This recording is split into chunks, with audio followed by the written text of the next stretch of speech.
Listo. Te vamos a hablar de lo que son huesos y articulaciones que hacen parte de miembros superiores.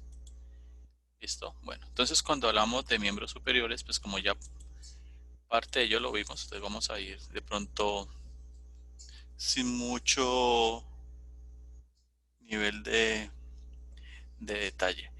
Cuando hablamos de miembro superior, recuerde que estamos hablando de parte del esqueleto apendicular.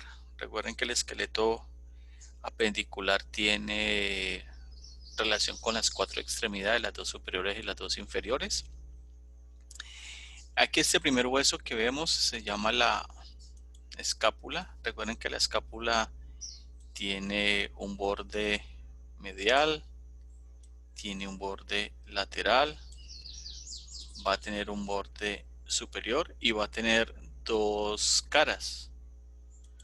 Una cara dorsal que va a ser rugosa y una cara costal que va a ser lisa. En su cara dorsal va a presentar esta saliente que corresponde a la espina de la escápula. Profe, Dime. ¿podría repetir un segundo lo de la cara dorsal y la otra, por favor? La La, costal. la cara dorsal es la cara posterior, que es la cara rugosa. Y la cara costal es la cara lisa, que es esta, que está hacia las costillas. ¿Listo?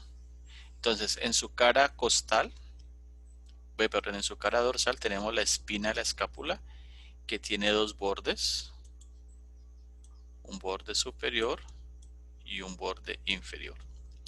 Lateralmente a ella vamos a tener esta saliente que corresponde al acromión, que se une con la extremidad acromial de la clavícula y me forma la articulación acromio clavicular. ¿Listo? En su cara dorsal, la escápula, a través de su espina, me va a dividir esta en dos fosas. Entonces, una fosa que está por encima de ella sería la fosa supraespinosa y una que está por debajo de ella, la fosa infraespinosa. Lateralmente voy a presentar una cavidad que se llama la cavidad glenoidea, que aquí la veo y la veo acá. Y esta es la estructura donde la cabeza del húmero se une y me forma la articulación glenohumeral, o lo que conocemos como articulación del hombro. ¿Listo? También en la parte inferior tenemos el ángulo inferior de la escápula, en la parte superior ángulo superior de la escápula, y aquí donde está la cavidad glenoidea, pues algunos le llaman el cuello de la escápula, que va a presentar dos tubérculos, uno en la parte superior, supraglenoideo, y uno en la parte inferior, infraglenoideo. En su borde superior tengo esta incisura o escotadura, que es el punto de origen de un músculo que va al cuello, que se llama el músculo omoioideo, porque recuerden que antes la escápula se le decía omóplato. Y en su parte anterior tengo una saliente que es palpable, pero es un punto doloroso, que se llama el proceso coracoideo. ¿Listo? Entonces esas son las estructuras que debemos de ubicar en la escápula. ¿Cómo sabemos si la escápula es derecha o izquierda? Pues primero la espina es posterior y segundo la cavidad glenoidea es lateral. ¿Listo? Entonces, ¿esta cuál sería? ¿Derecha o izquierda?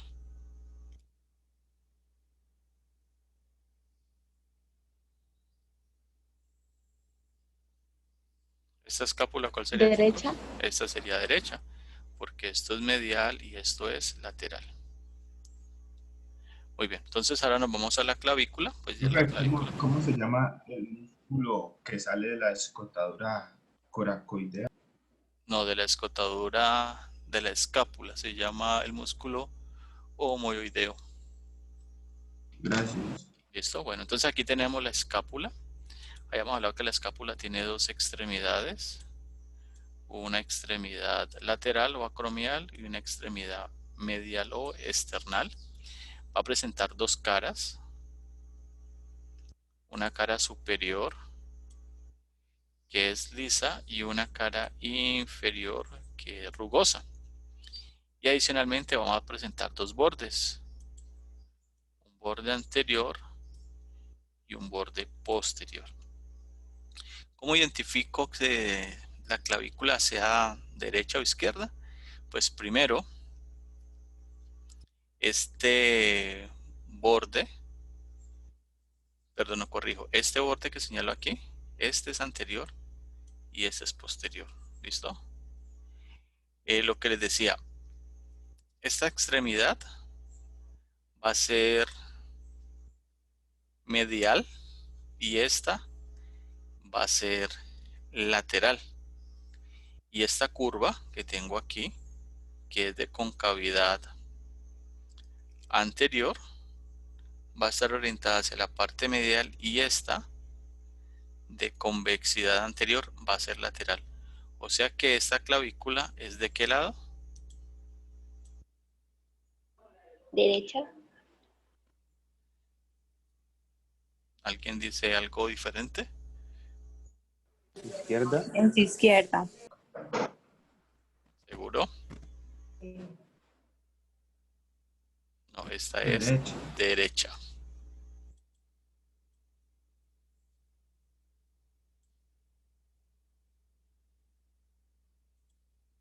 Muy bien. Entonces ahora nos vamos al húmero. Entonces el húmero es el hueso largo que voy a encontrar en el brazo. Él va a tener una parte superior y una parte inferior. En la parte superior voy a tener la cabeza del húmero. Va a presentar este surquito que hay aquí que corresponde al cuello anatómico. Y en la parte inferior aquí tengo el cuello quirúrgico. En su cara anterior voy a tener el tubérculo mayor, tubérculo menor y entre los dos un espacio que se llama el surco intertubercular. Hacia la parte inferior de él tengo el cuerpo. Lateralmente voy a ubicar la tuberosidad deltoidea y en la parte inferior voy a ubicar los cóndilos, lateral el primero, medial el segundo. El primero se llama capítulo, el segundo se llama tróclea. Y lateral a ellos voy a tener el epicóndilo lateral y el epicóndilo medial. Sobre el cóndilo medial o tróclea tengo esta fosa que se llama la fosa coronoidea y sobre el capítulo tengo esta fosa que se llama la fosa radial. Hacia la parte posterior voy a tener la fosa olecraneana.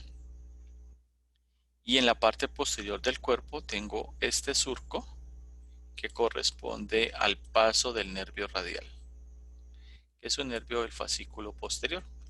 Entonces, ¿cómo sé que el húmero es derecho o izquierdo? Primero, su cabeza es medial y segundo, la fosa olecraniana es posterior. Entonces, ese húmero es derecho o izquierdo.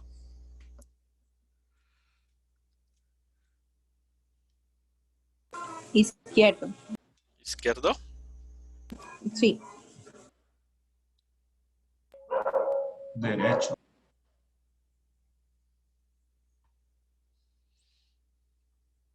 Este húmero es Ah, no, profe, sí, es derecho. derecho. Muy bien. Entonces del húmero bajo a al antebrazo. Entonces en el antebrazo, ¿qué voy a tener? Pues los dos huesos que se llaman como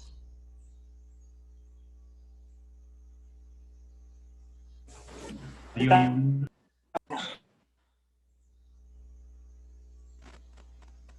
Urna y radio. ulna y radio. Antes, ¿cómo se llamaba? El radio y el cúbito. Y el radio. Antes se llama radio. Bueno, antes le decían cúbito, a lo que ahorita le decimos ulna. Bueno, entonces, ¿qué estructuras va a tener estos huesos? Entonces vamos al primero, que es medial, que sería este, que es la ulna. Entonces la ulna va a tener en su parte superior una incisura, que es esta, que se llama la incisura troclear, que es la parte anterior del olecranon. Va a tener una saliente que se llama el proceso coronoideo de la ulna, porque recuerden que hay proceso coronoideo en la mandíbula. Voy a tener la tuberosidad de la ulna, el cuerpo. En su cuerpo voy a tener este borde, que es un borde interóseo, y recuerden que es un borde lateral. En la parte inferior voy a tener el proceso estiloideo de la ulna y la cabeza de la ulna. En su parte posterior, pues aquí la imagen no me lo muestra, pero el olecranon es la parte más fuerte de ella. Entonces, ¿cómo sé si la ulna es derecha o izquierda?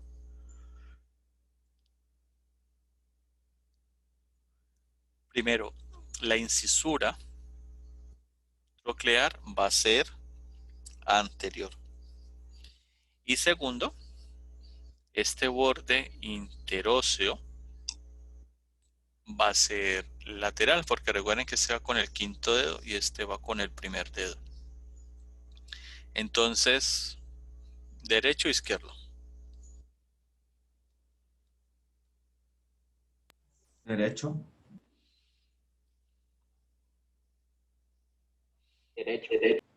Derecho. Este es derecho. ¿Listo? Entonces ahora vamos al otro hueso. El otro hueso es inversamente proporcional, que es el radio. Su parte superior es pequeña comparado con la parte inferior, que es más grande. Entonces en la parte superior, este hueso se llama el radio, que va a tener en su cabeza, perdón, aquí una circunferencia que se llama la circunferencia articular, que se va a unir aquí a una incisura que está presente en la ulna y se llama la incisura ulnar del radio. Hacia la parte inferior voy a tener el cuello, aquí.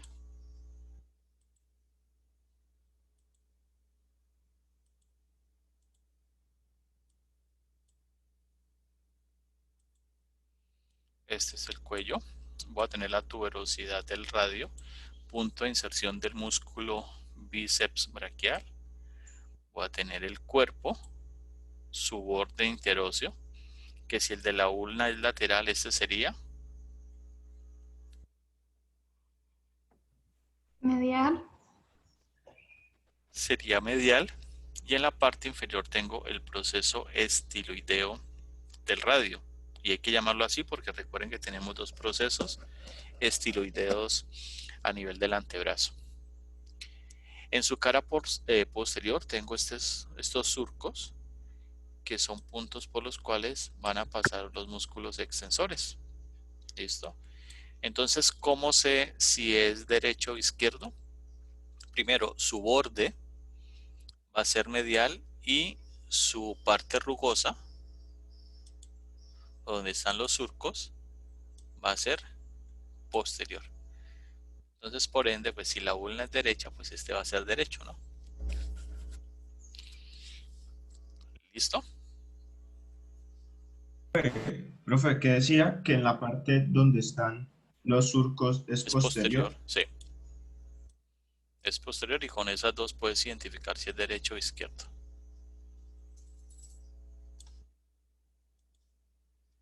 Muy bien, entonces aquí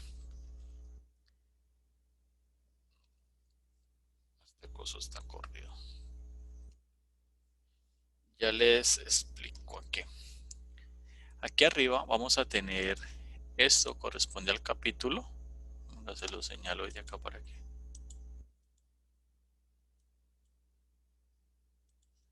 Esto es el capítulo y esto es la tróclea. Y entonces aquí vamos a tener estas dos salientes que corresponden al epicóndilo medial. Lo tengo aquí y lo tengo acá. En la cara lateral de la ulna, yo les conté que hay una incisura que se llama la incisura radial de la ulna. Y esta saliente que yo veo aquí se llama el proceso coronoideo de la ulna. Y acá en su cara posterior tengo el olecrano, que sería este. Que cuando flexionas el codo, pues es la parte más fuerte que tenemos allí.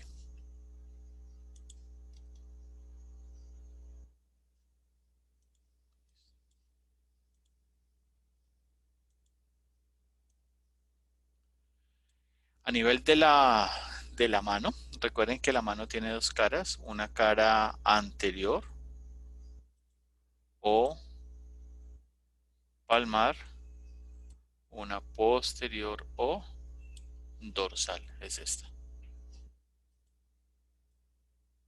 Entonces, su cara anterior va a tener dos filas que se llaman las filas de los huesos del carpo. Esta que es la fila proximal y esta que es la fila distal. Entonces, en la fila proximal, de lateral a medial, voy a tener hueso escafoides o hueso escafoideo, hueso lunado o semilunar, hueso triquetral o lo conocen como el nombre de piramidal y el hueso pisiforme. Estos son los cuatro huesecitos de la primera fila del carpo. La segunda fila del carpo, igual de lateral a medial, tengo trapecio, trapezoideo, capitado y amatal. El amatal también se conoce con el nombre de ganchoso.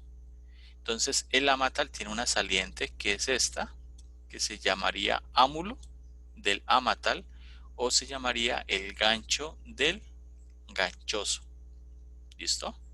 Entonces estos son los huesecitos del carpo. Entre la cara inferior del radio y la primera fila del carpo, pues entonces va una relación directa entre ellos dos formando la articulación radiocarpiana, que va a estar entre la cara inferior del radio y el escafoides básicamente. Y esto le llamamos la articulación de la muñeca.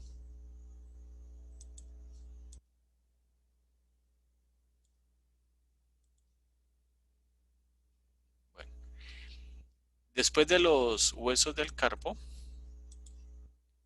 que recuerden que son estos, vamos a tener los metacarpianos. Entonces los metacarpianos son 5. Ellos van a tener una base, un cuerpo y una cabeza. La base de ellos se une con la primera fila, con la fila distal de los huesos del carpo y me forma la articulación carpo-metacarpiana. Y a su vez, las falanges, que son estas, se van a tener unas partes. Entonces son base, cuerpo y cabeza. Entonces vamos a tener falanges proximales para los dedos 1, 2, 3, 4 y 5.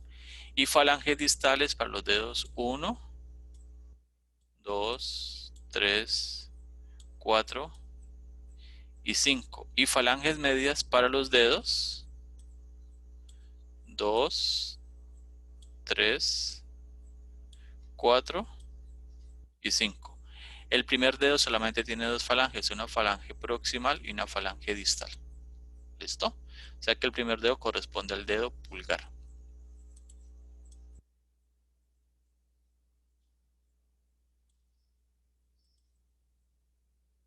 Listo, vamos a ver las articulaciones. Entonces, ¿qué articulaciones voy a tener aquí? Esta es la extremidad external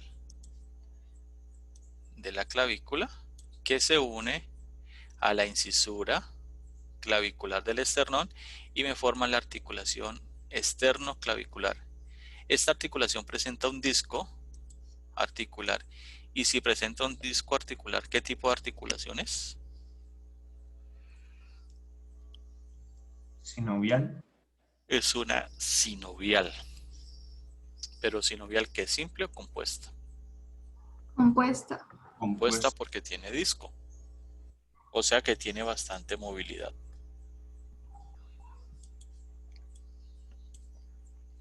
En la parte lateral voy a tener la articulación. Aquí la acromio clavicular, que es una articulación que está muy estabilizada a través de ligamentos. Entonces recuerden que la cara inferior de la clavícula es rugosa, es porque ya hay presencia de unas inserciones ligamentosas. Entonces tengo medialmente el ligamento conoideo y lateralmente el ligamento trapezoideo, que hacen parte del ligamento coracoclavicular, porque van del proceso coracoideo hacia la cara inferior de la clavícula. Ahora tengo este ligamento que se llama el coracoacromial, porque va desde el proceso coracoideo al acromión. Y entre la clavícula y el acromión tengo el ligamento acromioclavicular. Entonces mira que esta articulación presenta 4 ligamentos que la están estabilizando. Cuando esos ligamentos fallan, se presenta un signo que se llama signo de la teca de Pleano.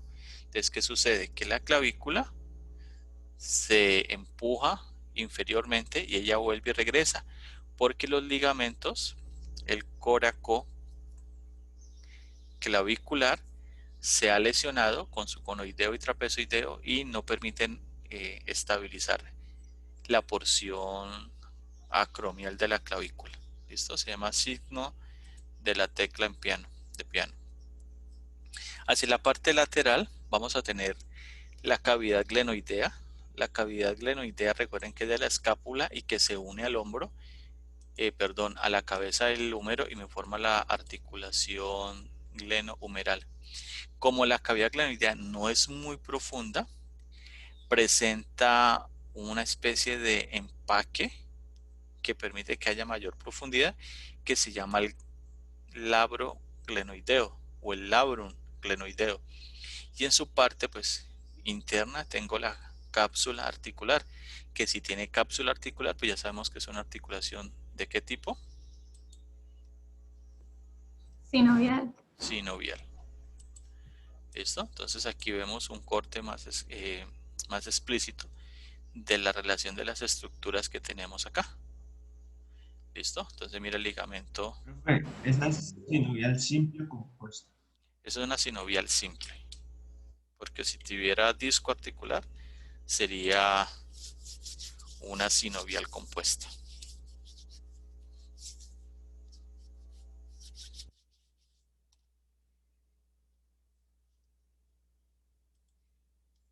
Listo. Como es una articulación que tiene bastante movimiento, presentan unas bolsas o bursas. Entonces hay una que está por debajo del deltoides, que es este músculo. Entonces se llama la bolsa subdeltoidea. Y hay una que está por debajo del acromión, que se llama la subacromial. Entonces estas bolsas se pueden lesionar, se pueden inflamar y a eso le llamamos una bursitis. ¿Listo? La articulación la glenohumeral se puede luxar, o sea, se puede desarticular.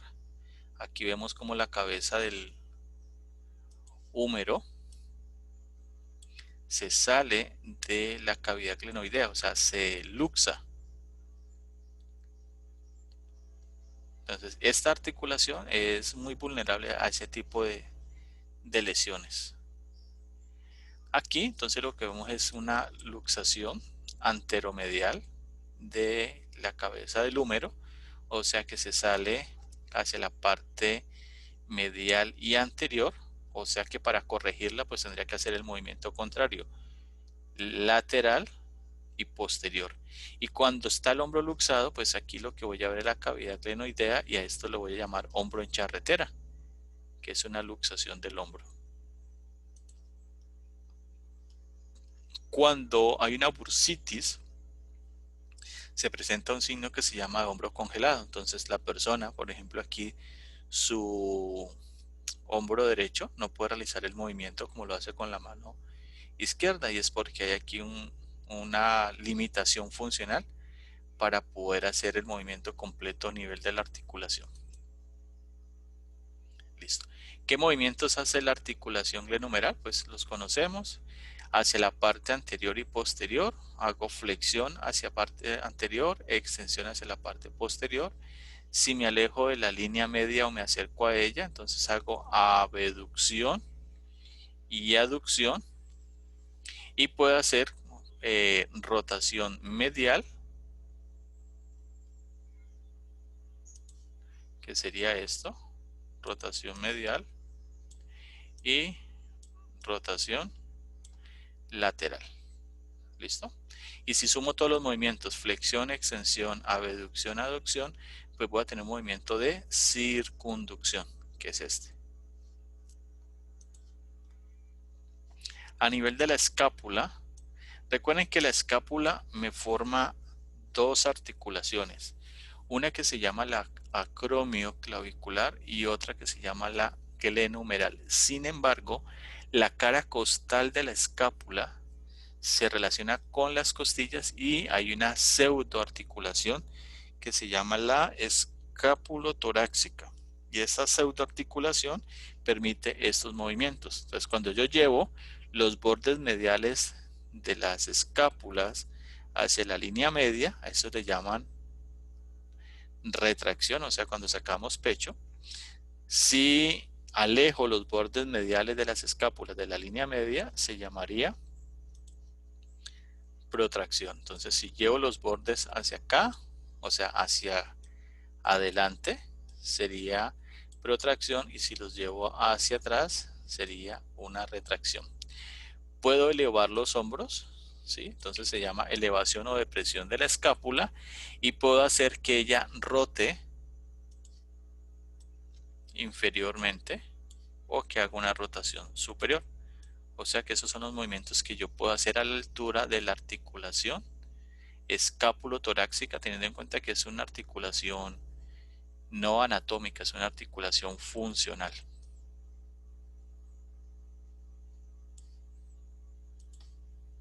¿Listo?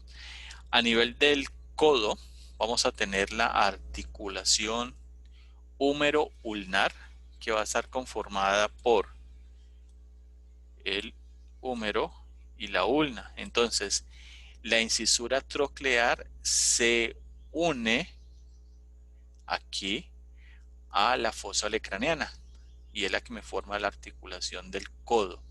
También voy a tener otra articulación que está entre el radio y la ulna, y se llamaría la articulación radio-ulnar proximal. Y en la parte inferior, entre el radio y la ulna, tengo la radio-ulnar distal.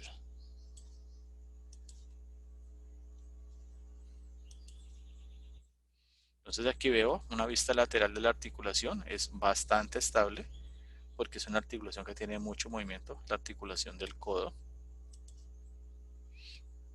El codo se puede luxar, o sea, ¿qué pasa?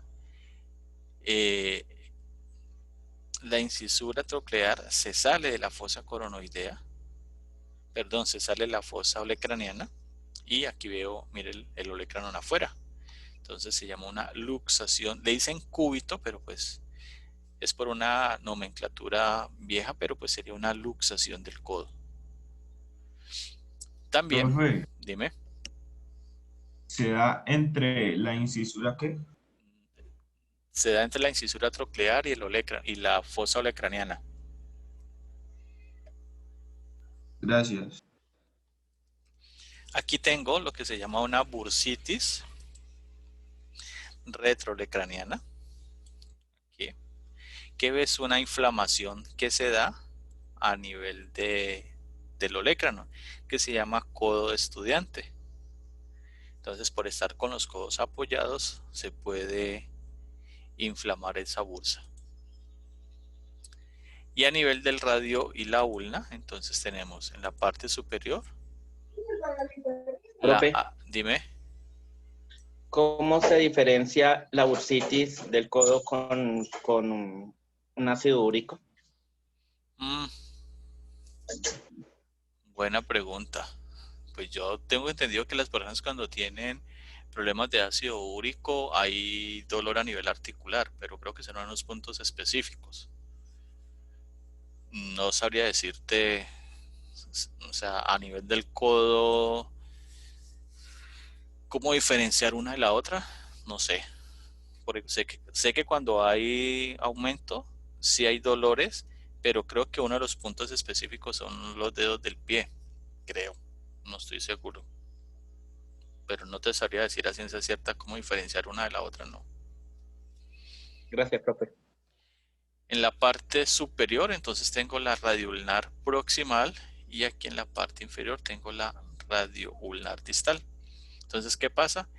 El radio es el que rota sobre la ulna. Entonces, cuando rota medialmente, a eso le llamo pronación, y cuando rota lateralmente le llamo supinación. O rotación medial y rotación lateral. Igual son válidas. Entonces aquí vemos. Entonces mira que cuando él rota medialmente, la palma se hace inferior, entonces se llama pronación, y cuando rota lateralmente, tomando como referencia el pulgar, se llama supinación. Ojo, la pronación y la supinación la hace la articulación radioulnar. La flexión y la extensión la hace la húmero-ulnar. No me van a decir que la pronación y la supinación la hace el codo, porque eso está mal dicho. ¿Listo? Entonces mire lo que les decía. Este es el radio y el radio rota sobre la ulna, míralo, para hacer el movimiento de pronación, y cuando se regresa tengo el movimiento de supinación. Muy bien, ahora nos vamos a la mano. Entonces aquí tengo una primera articulación, que es esta, que es la articulación radiocarpiana. Entonces aquí tengo la cara inferior del radio uniéndose al escafoides, y acá tengo el lunado semilunar. Entre los otros huesos del carpo se forman unas articulaciones planas que se llaman las articulaciones intercarpianas, y esta de acá arriba es la radiocarpiana o articulación de la muñeca.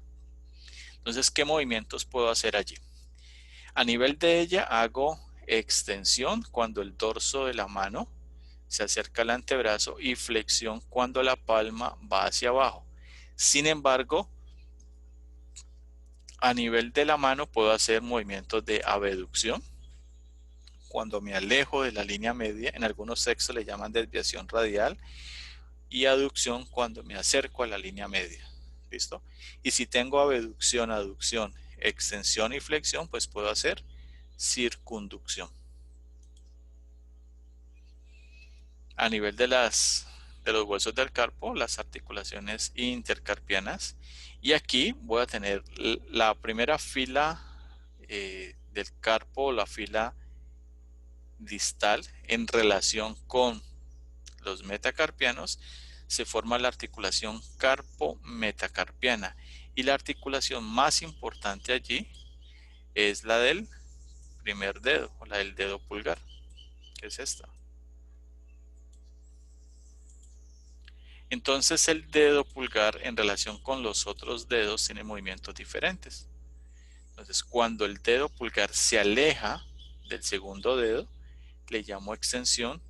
Cuando se acerca al segundo dedo, se llama flexión. Cuando lo llevo hacia la parte anterior, se llama abducción. Y cuando lo acerco, se llama aducción. Entonces el pulgar se mueve diferente a los 4 dedos restantes de la mano.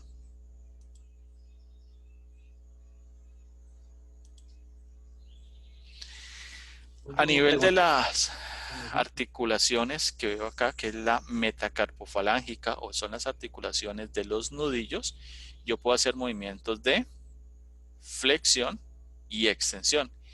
Y a nivel de las interfalángicas, si tengo 2 falanges, voy a tener interfalángica proximal y distal, puedo hacer movimientos de extensión y flexión. Y si solamente tengo 2 falanges, pues tengo articulación interfalángica proximal, como es el caso del primer dedo de la mano. ¿Listo, chicos? Profe, una pregunta. Contámelo. En esa misma articulación tenemos la distal, la proximal, y esa articulación que va hacia el trapecio, ¿cómo se llama? No, esta es la falange distal, Distal, ajá. falange media y falange proximal. A nivel de falanges. Proximal. A nivel de ¿Y la otra? articulaciones tengo, espérate un momentico, esta es la articulación interfalángica distal, interfalángica proximal. Este ya es el metacarpiano. Y esta articulación está entre la cabeza del metacarpiano y la base de la falange, y se llamaba la metacarpofalángica, la articulación. Y acá, esto es la base de este metacarpiano, que se une a los huesos del carpo y me forma la articulación carpo-metacarpiana. Ya. O sea que es un metacarpo. Este es un metacarpo. Entonces, por ejemplo, mira, Gracias, aquí profe. tengo el primer metacarpiano. Entonces, aquí tengo una articulación en forma de silla de montar. Por eso los movimientos son diferentes a los otros dedos. Gracias, profe. ¿Listo?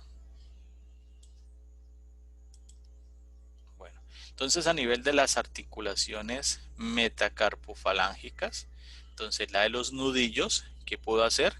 Flexión y extensión. ¿Listo? En la mano, el eje de la mano corresponde al tercer dedo, al dedo del corazón. Entonces, cuando los dedos 5 y 4 y 2 se alejan de ellos, del tercer dedo, perdón, cuando se aleja, a esto le llamo abducción. ¿De quiénes? Segundo, cuarto y quinto dedo. Pero cuando se acercan, le llamamos aducción. ¿De quién? Segundo, cuarto y quinto dedo, porque el eje de la mano es el tercer dedo. Sin embargo, si yo tengo la línea media del cuerpo acá, entonces dependiendo del movimiento que esté haciendo y dependiendo del punto de referencia, pues yo puedo decir que si tomo como referencia la línea media, entonces los dedos 4 y 5, cuando están haciendo abducción en relación con su eje de la mano, realmente están haciendo aducción, porque se están acercando a la línea media. Y este, que sería el segundo, que estaría haciendo movimiento de abducción, sí lo estaría haciendo porque se aleja de la línea media. Entonces lo que quiero que ustedes tengan presentes es que dependiendo del punto de referencia que yo tenga, pues así va a ser el movimiento y así lo voy a interpretar.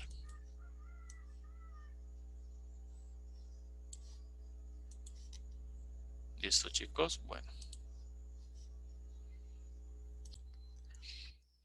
Ahí les comparto esto.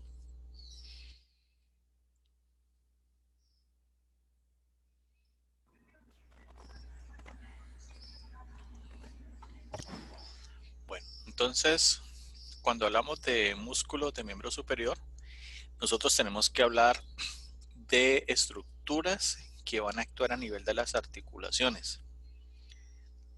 Entonces aquí, pues esto ya lo vimos en dorso, que son los músculos de miembro superior y miembro inferior. Y estos músculos van a actuar de manera directa e indirecta sobre estas articulaciones. Entonces, la articulación que tengo acá, que es la glenohumeral, tengo la articulación acromoclavicular, porque también es una articulación, y la pseudoarticulación escapulotorácica, ¿listo? Que son estas dos que tenemos acá. Entonces, en su parte posterior tenemos el músculo trapecio, que recuerde que las fibras intermedias de él, que son horizontales, van a trabajar o van a tener una acción sobre los bordes mediales de la escápula, haciendo movimientos de retracción en su componente de sinergista, porque los que hacen realmente la acción son los romboideos mayor y menor. Sobre la escápula tengo el músculo, el ángulo superior de la escápula, el elevador de la escápula, que hace que el músculo, que hace que la escápula se eleve en su parte posterior. Y tengo este músculo que actúa sobre el hombro, que es el latísimo del dorso. Recuerden que este músculo, cuando se contrae, permite que el hombro vaya hacia atrás y se le llama extensión de hombro. En su cara anterior, entonces tengo aquí el proceso coracoideo, punto de inserción del músculo pectoral mayor. Por acá tengo el músculo pectoral menor. Tomando como referencia el borde medial de la cara costal de la escápula, voy a tener este músculo que se llama el serrato anterior, que es el músculo de las digitaciones, que actúa sobre la escápula y hace que ésta quede fija sobre las costillas. ¿Listo? Bueno, entonces el romboideo menor, que hace, permite que la escápula vaya hacia abajo, o sea, haga una depresión de la escápula y se opone al elevador de la escápula. Aquí tengo la vista lateral del serrato anterior, que es este. Este músculo se inserta, se origina en las costillas y se inserta en el borde medial de la cara costal de la escápula, haciendo que ésta se fije. Está inervado por este nervio que se llama el torácico longo. Y este nervio, cuando se daña, obviamente el músculo deja de funcionar y hay una patología que más adelante vamos a ver, que se llama la escápula alada. Muy bien, entonces estos músculos, pues ya les dije, actúan sobre la escápula y ya sabemos que la escápula en su cara costal tiene una pseudoarticulación. Entonces permite hacer movimientos que ya habíamos hablado: protracción, llevar los hombros hacia adelante; retracción, llevar los hombros hacia atrás; elevación, pues subir y bajar, subir los hombros; depresión, bajar el hombro; rotación superior y rotación inferior. ¿Listo? Que esto los hacen las fibras inferiores del músculo trapecio. Bueno, entonces ahora nos vamos a los músculos que van a actuar sobre la articulación glenohumeral. Cuando hablo de la articulación glenohumeral, me estoy refiriendo coloquialmente a ¿qué articulación? Al hombro. Al hombro. Entonces, en su parte anterior vamos a tener este músculo, que es el pectoral, que va a tener una porción clavicular, una porción esternal y algunos hablan de una porción costal. La primera porción, que sería la clavicular, bueno, las tres porciones se van a insertar en el hombro. Sin embargo, la porción clavicular va a ser agonista en la flexión del hombro, o sea, llevar el brazo hacia adelante.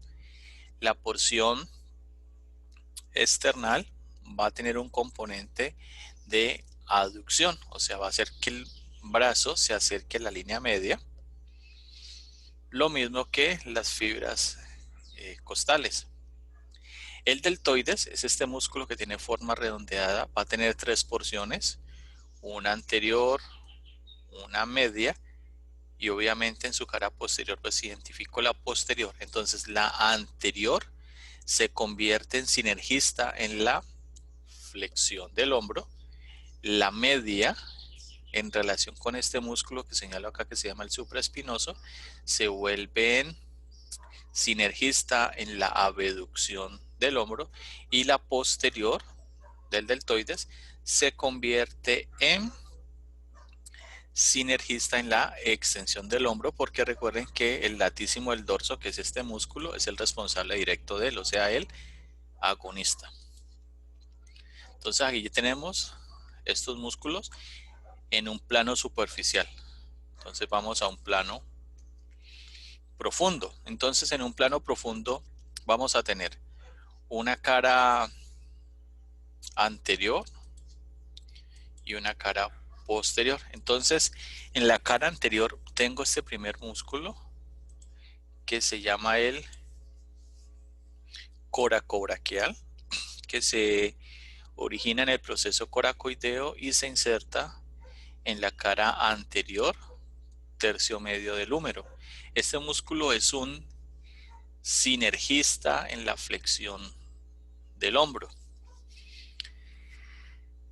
En su plano profundo, o sea, si retiro este músculo acá, me voy a encontrar con la cara costal de la escápula, donde tengo un músculo que cubre toda la fosa subescapular, que se llama el músculo subescapular, que se va a insertar aquí en el tubérculo menor del húmero y va a hacer que el húmero haga una rotación medial, o sea, haga esto. ¿Listo? A nivel del hombro. En su parte posterior, yo voy a tener como referencia la espina de la escápula para poder ubicar el músculo supraespinoso que está sobre la fosa, que está sobre la espina en la fosa supraespinosa, músculo infraespinoso que está en la fosa infraespinosa. Voy a tener el músculo tereteo redondo menor y en la parte inferior el músculo tereteo redondo mayor. Resulta que ustedes han escuchado algo que se llama el manguito rotador.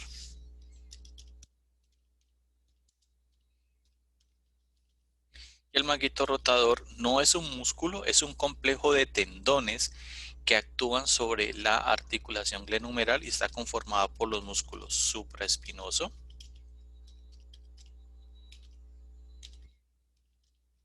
infraespinoso,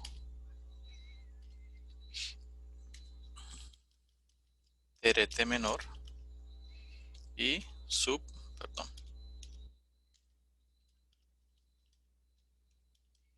subescapular. ¿Listo? Estos son los 4 músculos que actúan allí. Entonces, cuando se dice, es que hay una lesión del manguito rotador, bueno, muy probablemente es una lesión de alguno de estos tendones. Pueden ser de todos o pueden ser de algunos. ¿Y cómo lo puedo evaluar yo? Con los movimientos. Entonces, el supraespinoso, ¿qué hace? Abducción, ya les dije. Infraespinoso y terete menor, rotación lateral. Y subescapular, rotación medial. O sea que yo lo que tengo que evaluar son esas funciones de esos músculos. ¿Listo?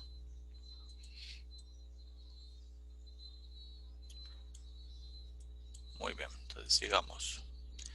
Aquí tengo una tendinitis del supraespinoso.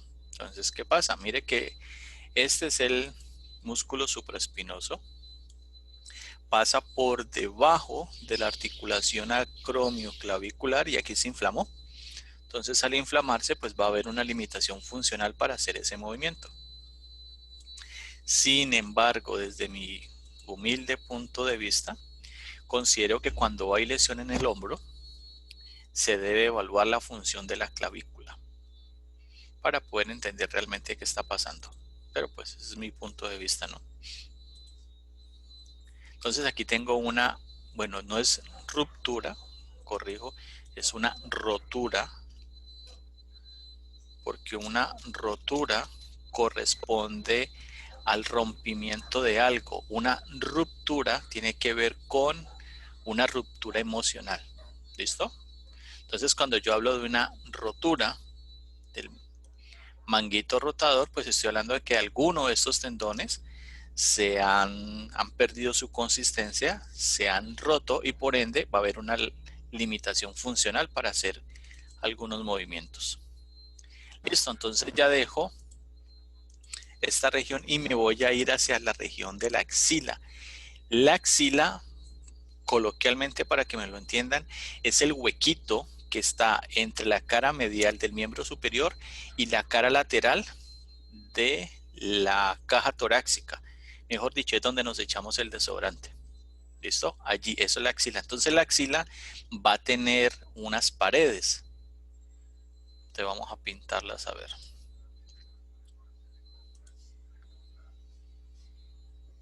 Hola. Axila, voy a hablar de unas paredes. Él va a tener una parte superior, que sería esta, sería el ápex. Recuerden que ápex es la punta. Y va a tener una parte inferior, que sería la base, que es esta. Entonces tengo una base y un ápex. Va a tener unas paredes. Entonces vamos a pintarlas aquí. Una pared medial, que es esta. Y una pared lateral, que es esta. Y vamos a tener una pared anterior, que sería toda esta. Y voy a tener una pared posterior que obviamente no la voy a ver. ¿Listo? Entonces esa es la forma que tiene la axila. ¿Listo? ¿Para qué me sirve entonces reconocer este espacio? Porque a través de él van a pasar unas estructuras vasculares. Por ejemplo, aquí estoy viendo esta vena que corresponde a la cefálica. Estoy viendo una arteria que pasa por aquí, que es la arteria axilar. Va a pasar un paquete nervioso que viene del cuello, que corresponde al plexo braquial. Entonces esto tiene una importancia bien interesante. Entonces, aquí ya vamos a ver los músculos que van a actuar sobre esta articulación. ¿Cómo se llama esa articulación?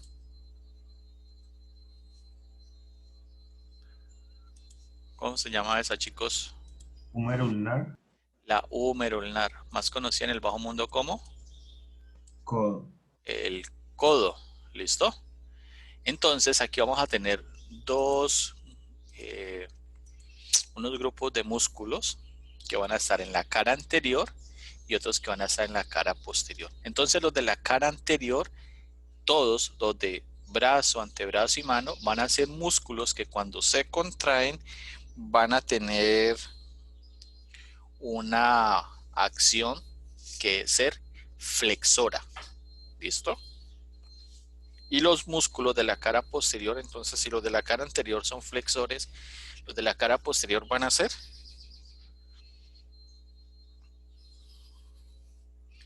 extensores. extensores. Muy bien, entonces en la cara anterior tenemos un primer músculo que corresponde al músculo bíceps. Tiene dos cabezas, una cabeza longa y una cabeza breve. Se unen en un tendón común y se insertan en la tuberosidad del radio. Y este músculo se vuelve sinergista en la flexión del codo. Si me voy a un plano profundo, voy a tener el músculo braquial que se origina en la cara anterior, tercio medio del húmero y se inserta en la tuberosidad de la ulna y es el agonista en la flexión del codo. Y tengo este músculo que ya lo habíamos nombrado, que es el músculo coracobraquial. Pero entonces los que trabajan sobre el codo son el braquial y el bíceps braquial. ¿Listo? ¿Haciendo qué movimientos? Flexión de codo. En su cara posterior voy a tener el músculo tríceps braquial. Recuerden que los músculos, dependiendo del número de cabezas, así también se llaman. Entonces tengo bíceps, 2 cabezas, tríceps, 3 cabezas, cuádriceps, 4 cabezas. Entonces aquí tengo un músculo que se llama el tríceps braquial que tiene 3 cabezas.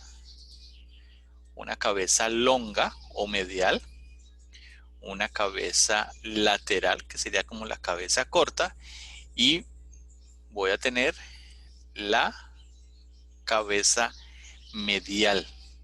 Y esas son las tres cabezas. Las tres cabezas se insertan en un tendón común en el olecranon. Por eso es un músculo extensor. Y aquí lateralmente al olecranon, tomando como punto de partida el epicóndilo lateral, tengo este músculo que se llama el ancóneo, que este músculo es el sinergista en la extensión del codo, porque el tríceps es el agonista en ese movimiento. O sea, ustedes tienen claro lo que es agonista y sinergista, ¿no?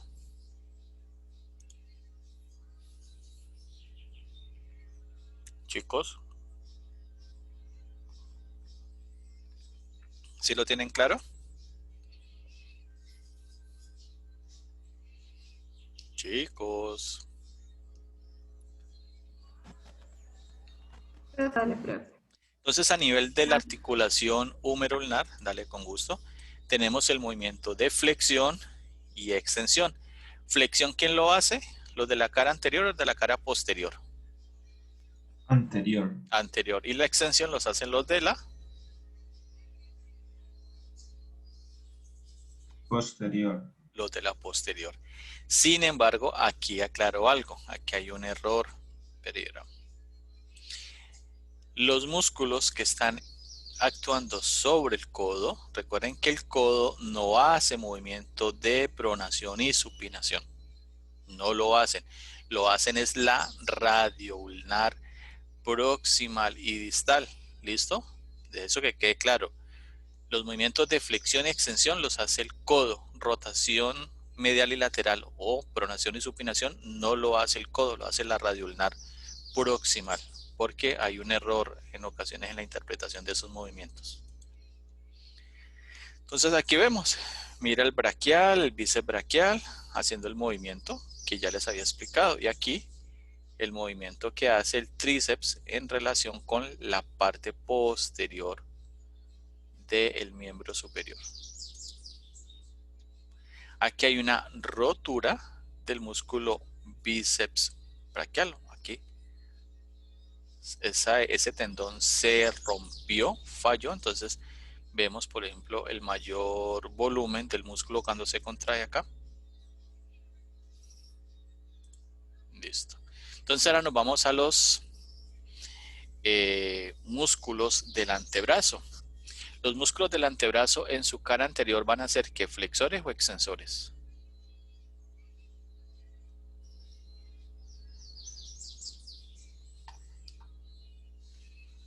Flexores. Van a ser flexores. ¿Y los de la mano en su cara anterior van a ser qué?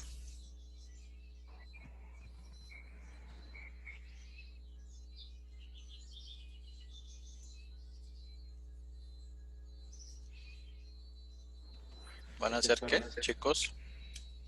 Flexores también. Van a ser flexores, muy bien.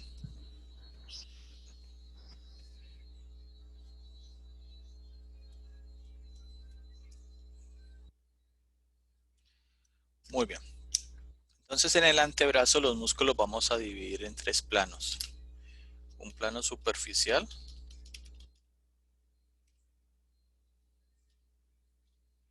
Un plano intermedio, perdón.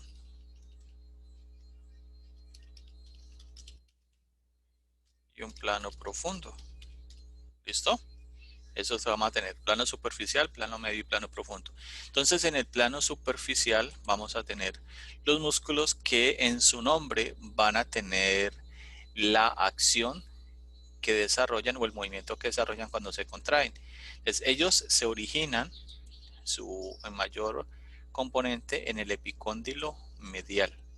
Entonces de allí va a tener este primer músculo que señalo, se llama el músculo flexor radial del carpo. Va a ir así, va a ir sobre el radio. Medialmente tengo el músculo flexor ulnar del carpo y aparece un músculo que lo denominan inconstante, pero en ocasiones siempre lo vemos, que se llama el músculo palmar longo. Y en la parte superior voy a tener este músculo que se llama el pronador terete o pronador redondo. Entonces los músculos van a tener también otra característica, unos que se van a llamar músculos extrínsecos y otros que se llaman intrínsecos.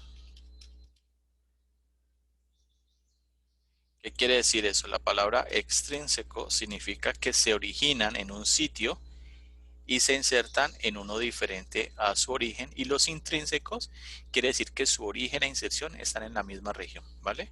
Por ejemplo, el pronador terete es un músculo intrínseco porque se origina en el antebrazo y se inserta en el antebrazo. Tenemos el flexor radial del carpo, el flexor ulnar del carpo o el palmar longo, serían músculos extrínsecos que tienen un origen en un sitio y se insertan en uno diferente. ¿Listo? Resulta que en la cara anterior yo voy a tener una estructura que se llama el canal del pulso. El canal del pulso, allí yo voy a tomar el pulso radial porque pasa una arteria que se llama la arteria radial, y recuerde que sobre las arterias es donde yo puedo tomar el pulso. Pero ese canal del pulso está delimitado por los tendones de un músculo de la cara anterior que se llama el flexor radial del carpo y un músculo que lo identificamos en su cara posterior que se llama el braquio radial. ¿Listo? Y eso es pregunta de examen, de quiz, de lo que sea. ¿Qué músculos delimitan el canal del pulso? ¿Cuáles son, profe? No te voy a decir. Braquio radial y flexión radial del carpo. Me voy al plano medio. Entonces en el plano medio voy a tener un músculo que se llama el flexor superficial de los dedos, que tiene un origen aquí a la altura de la ulna, a la altura del radio, y se inserta en las falanges medias de los dedos 5, 4, 3 y 2. ¿Listo? Este músculo es el responsable de, por ejemplo, cuando agarramos un balde, el asa del balde, lo podemos coger, entonces es el responsable de ese movimiento, ¿vale? Es el único músculo del plano medio. Ahora nos vamos a los músculos del plano profundo. Entonces en el plano profundo va a tener dos músculos, o sea, dos que son dentro de los profundos, serían superficiales, y hay otro que estaría más profundo a ellos. Entonces este primer músculo se llama el flexor longo del pulgar, que va a llegar hasta la falange distal del primer dedo, y el flexor profundo de los dedos, que van a llegar a las falanges distales de los dedos 2, 3, 4 y 5. ¿Listo? Mire que ellos comparten un origen en la membrana interósea, que está conformada por un ligamento que une los bordes interóseos de ulna y radio. ¿Sí lo ves acá? Entonces son los músculos del plano profundo. Hay unos más profundos a ellos. Perdón. Este que se llama el músculo pronador cuadrado, porque arriba tengo el pronador redondo. Entonces mire que el movimiento de pronación es un movimiento que involucra dos músculos, pronador cuadrado y pronador redondo o pronador terete. Muy bien. Cuando hay una afectación de los epicóndilos, recuerden que los epicóndilos son estructuras que voy a ubicar al nivel del húmero. Entonces tengo el epicóndilo medial y acá tendría el epicóndilo lateral. Entonces el epicóndilo medial se inflama, o sea, los orígenes musculares se inflaman porque como estos músculos son flexores, entonces cuando yo hago mucho movimiento de flexión a nivel de la muñeca, mecánicamente van a tener una repercusión en esta estructura, y se llama codo de golfista. Entonces los que han jugado golf saben que se hace un movimiento a nivel de la muñeca con el palo, no sé cómo técnicamente cómo se dice cuando vos lo golpeas. Entonces cuando se aprende la técnica y se hace mucho movimiento de flexión, molesta aquí. Y acá en la parte lateral, cuando también hay una lesión, se llama epicondilitis lateral o epicondilitis de tenista, porque cuando se juega tenis y apenas se está aprendiendo la técnica, al golpear al recibir la bola para golpearla con la raqueta, se hace un movimiento de extensión. Entonces, los de la parte posterior son extensores y cuando se afectan el epicóndilo, la inserción, el origen, perdón, de los músculos extensores, pues va a afectar el epicóndilo lateral. Entonces tengo epicóndilo lateral o codo de tenista, epicóndilo medial o codo de golfista. Entonces ya me voy a ir a los músculos de la cara posterior del antebrazo. Entonces los de la cara posterior del antebrazo, ¿qué van a hacer? ¿Flexores o extensores? Chicos, ¿flexores o extensores? Van a ser extensores. Entonces esos músculos extensores también van a ser extrínsecos e intrínsecos. Lo primero que vimos aquí, entonces lo que les señalé, que se llama el canal del pulso, delimitado por el músculo braquiorradial y flexor radial del carpo, donde tengo la arteria radial y puedo tomar el pulso allí.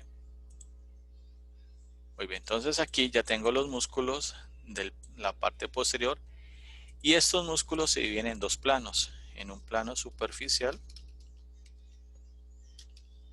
y un plano profundo. ¿Listo? Entonces, estos músculos se originan en el húmero y en el epicóndilo lateral. Entonces vamos de lateral hacia medial. Este primer músculo es el braquiorradial, que ya se los había nombrado. Aquí los músculos van a tener algunos el nombre de extensor. Entonces aquí tengo extensor radial longo del carpo, extensor radial breve del carpo, extensor de los dedos, que va a ir a los dedos 2 al 5, extensor del dedo mínimo, que va a ir al quinto dedo, y extensor ulnar del carpo. Y en la parte superior, pues ya les había mostrado el músculo ancóneo. ¿Listo? Estos músculos atraviesan la muñeca y pasan posteriores a una banda fibrosa que tenemos aquí, que se llama el retináculo de los extensores, que también lo voy a encontrar en la cara anterior y se llamaría el retináculo de los flexores. ¿Listo? Muy bien, entonces ahora me voy al plano profundo. Entonces en el plano profundo voy a tener los siguientes músculos. Este primer músculo se llama el abductor longo del pulgar. Luego tengo el músculo extensor breve del pulgar. Este músculo que se llama el extensor longo del pulgar. Y el segundo dedo, o el dedo índice, tiene su propio extensor. Se llama el extensor del dedo índice. Esos son los 4 músculos que encuentro en el plano profundo. Y mire que los 3 primeros actúan sobre el primer dedo, o sea, sobre el pulgar. Entonces, aquí voy a tener los movimientos que voy a hacer en esta región. Que va a ser movimientos de extensión. Esta articulación es la interfalángica proximal, que cuando se flexiona, pues hace movimiento de flexión, y cuando se extiende hace movimiento de extensión de los dedos. Y ese movimiento de extensión de los dedos lo van a permitir hacer los músculos extensores que están en la cara posterior.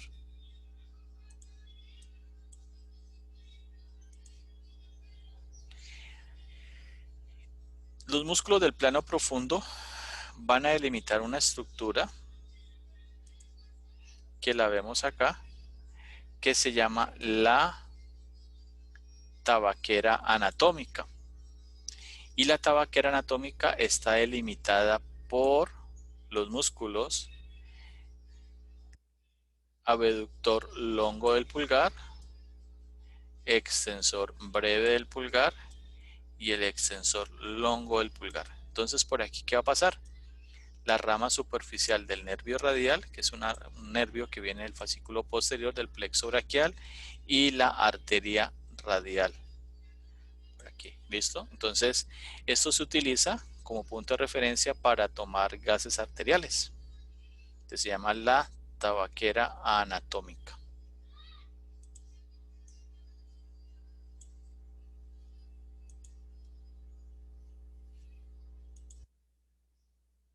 Entonces ya me voy a la mano. Entonces la mano, recuerden que va a tener dos caras, una cara anterior o palmar o una cara posterior o dorsal. A nivel de la mano voy a tener una aponeurosis. Una aponeurosis es un tejido fibroso que cubre los músculos, o sea, está en la parte más externa de ellos. Entonces aquí tengo esta aponeurosis que va a tener unos fascículos. Esos fascículos van a ser unos fascículos longitudinales, como los vemos aquí, y voy a tener unos fascículos transversos, como los veo acá, que se van a orientar hacia el ápex, que si tengo, por ejemplo, el músculo palmar longo, pues el músculo palmar longo se estaría insertando en la aponeurosis palmar, en el ápex de la aponeurosis palmar.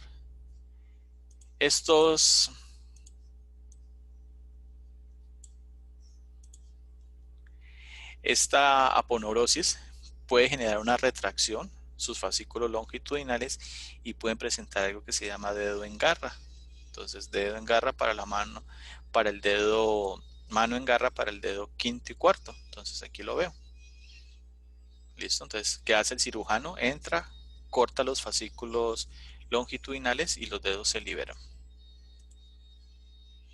Entonces, en la mano, como la mano tiene mucho movimiento, voy a tener unas vainas sinoviales a la altura del carpo y unas vainas sinoviales a la altura de los dedos. ¿Por qué? Porque recuerden que los dedos se mueven bastante. Y acá voy a tener esta estructura que se llama el retináculo de los flexores, que vamos a estar aquí.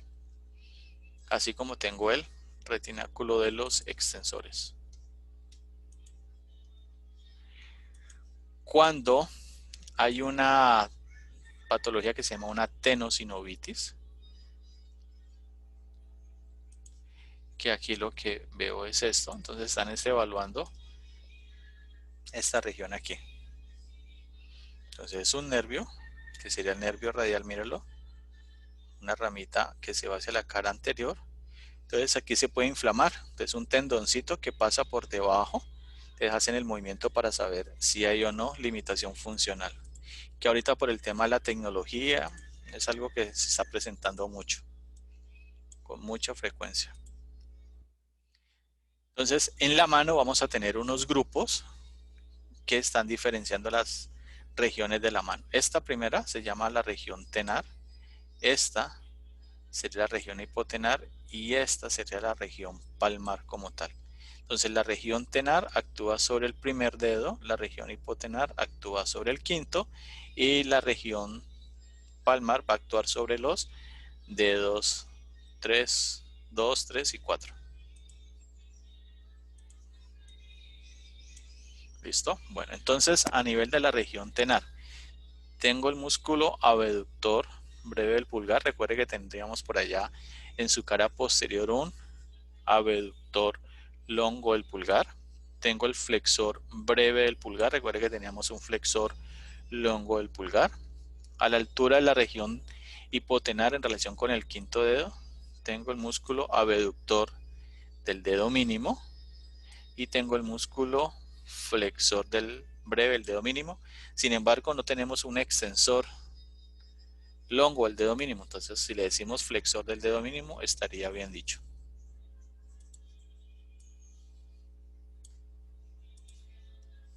Bueno, aquí en un plano profundo voy a tener sobre el primer dedo el oponente del pulgar.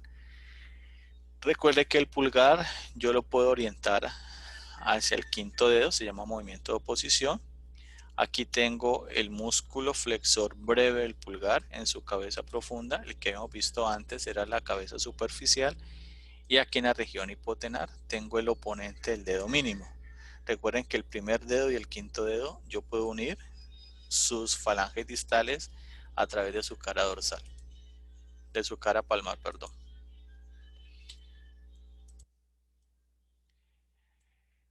Profundo, voy a tener unos músculos que se llaman los lumbricales. Este músculo que veo acá corresponde al músculo flexor superficial de los dedos.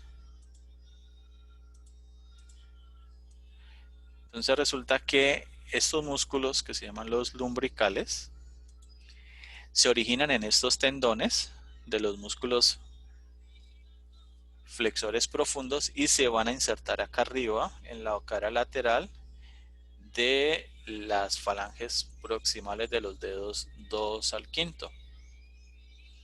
Y estos músculos permiten la flexión de las articulaciones metacarpofalángicas. Estos. ¿Listo? O sea, son 4 lumbricales que permiten ese movimiento.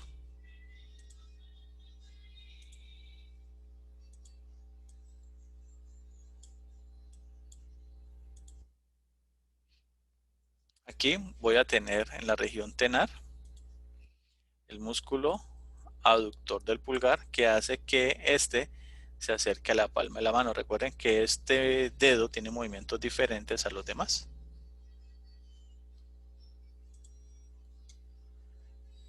Ya me voy a ir a unos músculos que se llaman los interóseos. Entonces los interóseos voy a tener dos grupos. Unos que son interóseos palmares, o sea que van a estar en la región de la palma de la mano, y van a ser 3 que actúan sobre el segundo dedo, tercer y cuarto. Estos músculos, como tienen su origen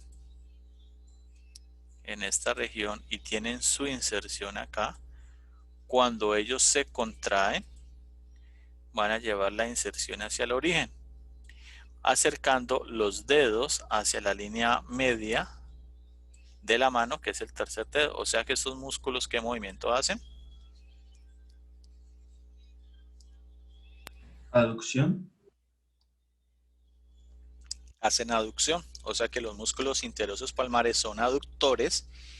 ¿Y los interóseos palmares qué harían?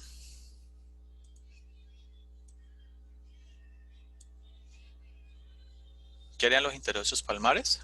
Si los dorsales, porque los palmares hacen aducción.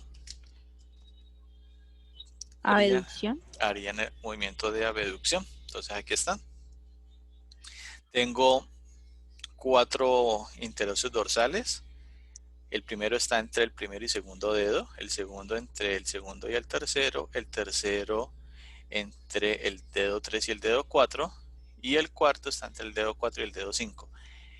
Mira que por eso esto explica el por qué el tercer dedo de la mano no se mueve, porque cuando estos se contraen no le permiten el movimiento. Entonces dijimos que los interóseos palmares eran ¿qué? Aductores. Y estos son abductores porque mira el origen y mira la inserción. Entonces cuando se contraen van a hacer que los dedos se alejen de la línea media. ¿Listo, chicos?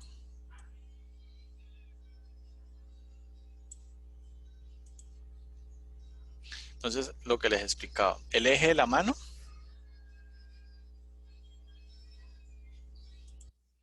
es este dedo. Es cuando se separan, movimiento de abducción del segundo, cuarto y quinto. Y cuando se acercan, aducción. Entonces, abducción lo hacen ¿qué? Los interóseos dorsales, y la aducción la hacen los interóseos palmares. Y aquí teníamos los movimientos de flexión de la articulación carpofalángica y las interfalángicas. ¿Listo?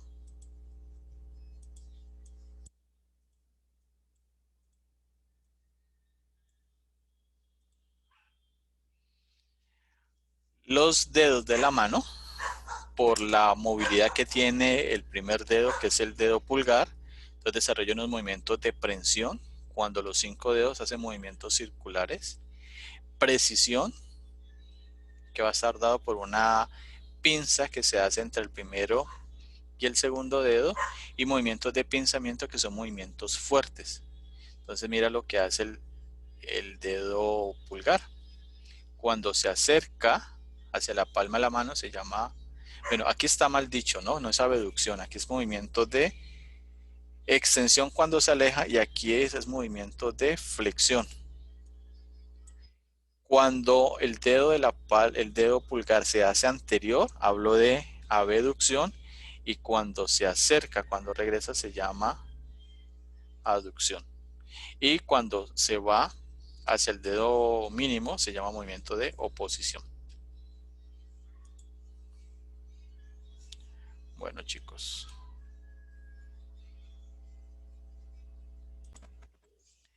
De nervios de miembro superior. Y cuando hablamos de nervios de miembro superior, debemos de hablar de lo que se llama el plexo braquial. Algunos dicen plejo. No tengo claro el origen de la palabra, pero entonces se le llama plexo braquial. Y bueno, ahí les comparto esto. ¿Saben cuál es el único tiempo que tenemos claro en nuestras vidas? El presente. El presente, porque el pasado no existe y el futuro ya se fue. El futuro no ha llegado. Entonces lo único que tenemos claro es el presente. Bueno, entonces cuando hablamos de plexo braquial, les voy a hacer aquí el chancuco. Entonces el plexo braquial se forma de unas raíces que son C5, C6, C7, C8 y T1. ¿Sí recuerdan eso cuando vimos dorso? Que hablábamos que hay unos forámenes intervertebrales y que por esos forámenes salen los nervios. Bueno, entonces resulta que de aquí tenemos, espere, yo corrijo aquí, C5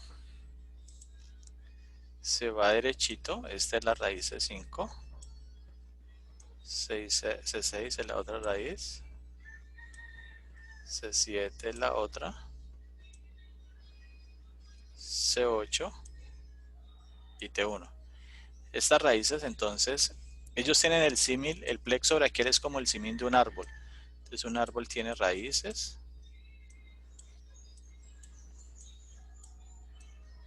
va a tener, de esas raíces se va a formar un tronco, y de un tronco van a salir ramas.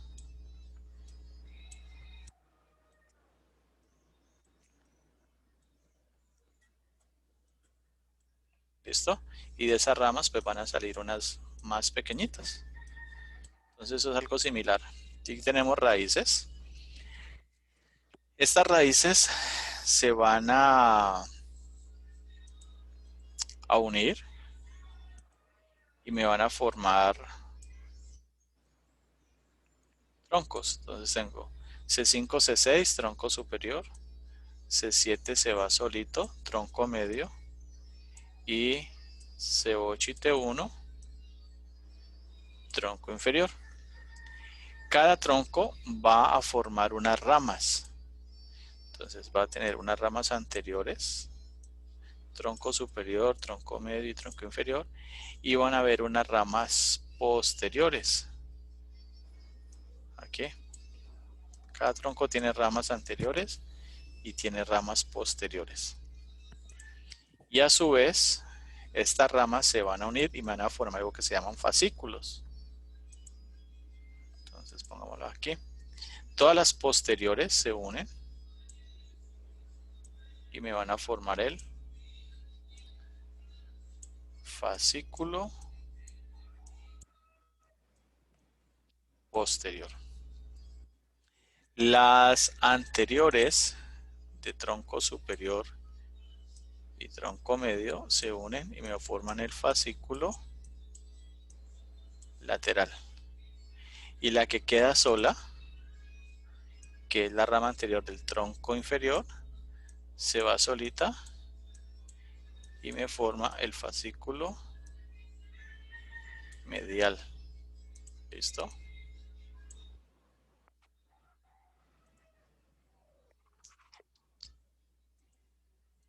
Fascículo medial. Esta es la explicación de lo que tenemos acá. Y a su vez, de cada fascículo van a salir, unos nervios. Resulta que aquí nosotros tenemos una estructura vascular que se llama la arteria axilar. Entonces, lo que esté lateral a ella se va a llamar fascículo lateral. Lo que esté medial a ella, fascículo medial. Y lo que esté posterior a ella, fascículo posterior. ¿Listo? Este es como el esquema grande que tenemos allí. Entonces, ahora sí, vayamos acá. Le dice que el plexo braquial se va a formar de raíces C5, C6, C7, C8 y T1. C5, C6 se une y me forma tronco medio. C7 se va solito, forma tronco medio. C5, C6, tronco superior. Y C8 y T1 me va a formar el tronco inferior. Todas las ramas de los troncos se van a dividir en anteriores y posteriores. Las posteriores me van a formar el fascículo posterior, que es este. La anterior de tronco superior y medio, fascículo lateral, y la que queda solita, que es la anterior del tronco inferior, me forma el fascículo medial. Este esquemita que hice acá es lo que yo voy a ver aquí. Muy bien. Te borremos todo esto.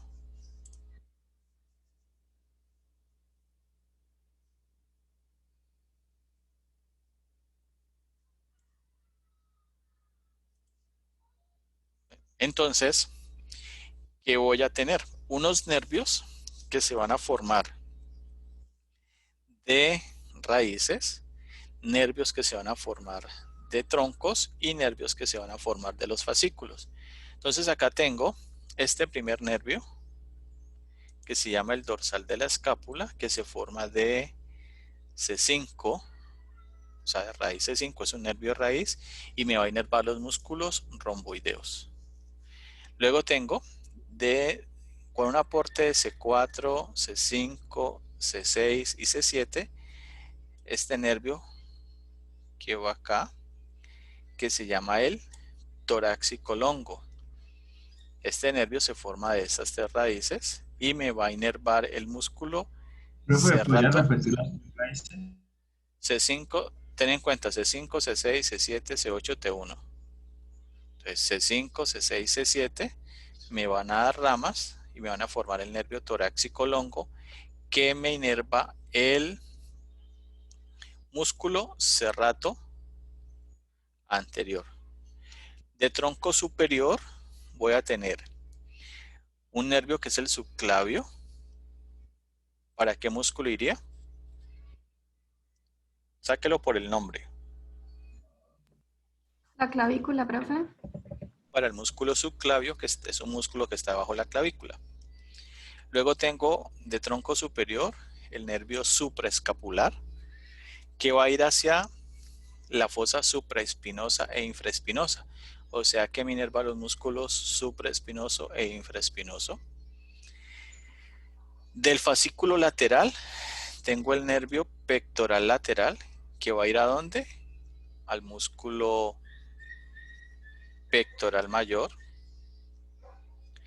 Voy a tener del fascículo lateral el nervio musculocutáneo, que me va a inervar los músculos flexores del codo. O sea, ¿cuáles serían ellos?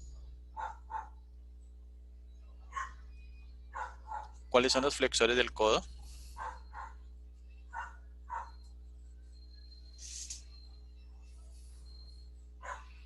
El bíceps, profe.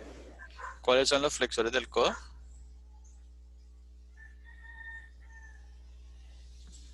El bíceps. ¿Bíceps qué? El bíceps braquial. El bíceps braquial. ¿Y cuál otro? El músculo braquial. El músculo braquial, esos son. Entonces, esos son los músculos que son flexores del codo.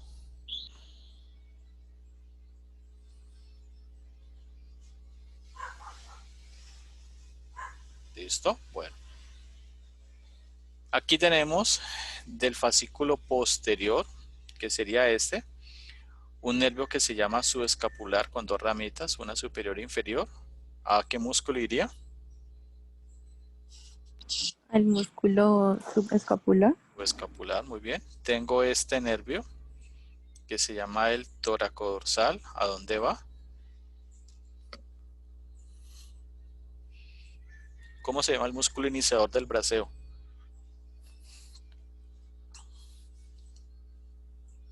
Latísimo. El latísimo del dorso, muy bien. Del fascículo posterior entonces me sale nervio axilar. ¿A dónde va ese nervio? ¿A dónde creen? ¿A qué región cree que va? La región axilar. A la axila, o sea, este músculo, este nervio me va a inervar el músculo deltoides. Tengo el nervio radial, que es este. Él me va a inervar los músculos extensores del codo, la muñeca y los dedos. ¿Por qué parte del miembro superior va? Por la parte posterior. Por la parte posterior. Del fascículo medial tengo el nervio ulnar. Este nervio se va a ir por toda la cara anterior y medial del antebrazo. Tengo, cuando usted vea en los nombres la palabra cutáneo, es que va a piel. Entonces, cutáneo braquial medial va hacia la cara medial del brazo. Cutáneo antebraquial medial va hacia la cara medial del antebrazo, o sea que son sensitivos. Y voy a tener un nervio que, bueno, aquí se llama pectoral medial, que viene del fascículo medial y me va a inervar el músculo pectoral menor. Y del fascículo lateral, aquí de este, y del fascículo medial, que es este, sale una ramita, que es esta, y forman algo que se llama la M nerviosa, que es esta, que aquí la veo, y me va a formar un nervio que se llama el nervio mediano. ¿Listo? Que ese nervio se va por toda la mitad del antebrazo, o sea, y va a llegar a la palma de la mano. Y este nervio es el que cuando se afecta se ve comprometido, bueno, la movilidad de la mano y genera un signo o un síndrome que se llama el síndrome del túnel del carpo. ¿Listo? Entonces mire todo esto, las funciones que tiene.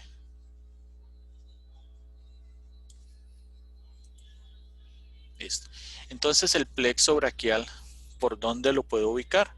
Él pasa por una región que ustedes ya conocen, que es la región lateral del cuello, específicamente por un trígono que se llama el trígono homotrapecial, y está delimitado anterior y posteriormente por unos músculos que se llaman los músculos escalenos, que se llama el espacio delimitado por esos músculos, el surco interescalénico, y por ahí sale el plexo braquial. Entonces aquí ya lo vemos. Entonces el plexo braquial va a tener dos porciones. Una porción que va a estar por encima de la clavícula, se llama porción supraclavicular, donde va a tener raíces y troncos, y una porción infraclavicular, donde voy a tener fascículos y nervios terminales. Entonces, ¿qué les decía yo? Hay un vaso sanguíneo que se llama la arteria axilar, que es esta que me va a delimitar la ubicación de los fascículos. Entonces, lo que está lateral a ella, fascículo lateral, lo que está medial a ella, fascículo medial, y lo que está posterior, que aquí no lo alcanzo a ver, sería fascículo posterior, y aquí tendría lo que les dije ahora, la famosa la M Profe, nerviosa, ¿veo? ¿podría decirme la arteria que los divide? Arteria axilar. ¿Listo? Bueno.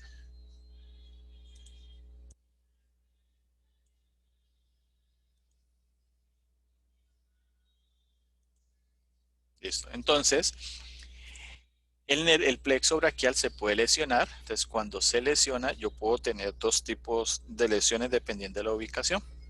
Si está por encima de la clavícula, entonces sería una lesión supraclavicular o lesión alta. Y hablo de lesión alta porque voy a tener una lesión que compromete las raíces C5, C6. ¿Listo? Entonces esto se llama una parálisis de ER o parálisis en propina de portero. ¿Qué movimientos predominan aquí? Pues la elevación del hombro, una rotación medial y un movimiento de flexión. O sea que se están involucrando los músculos que son opuestos a estos movimientos. ¿Listo? Y también voy a tener una lesión baja. Cuando hablo de lesión baja se llama parálisis de Dejerin-Klunke, que genera algo que se llama mano en garra. La lesión baja está comprometiendo las raíces inferiores. C7, bueno, algunos hablan de C8 y T1, pero pues C7 también se puede ver comprometido porque está en la parte inferior. Entonces mire que aquí la mano en garra lo que genera es una hipotonía a nivel de la región tenar e hipotenar de la mano. Se puede presentar también una costilla anómala. Recuerden que nosotros tenemos 12 por lado y lado, pero puede aparecer una costilla aberrante y puede generar un síndrome que se denomina el síndrome del desfiladero tóraco-cervicoaxilar.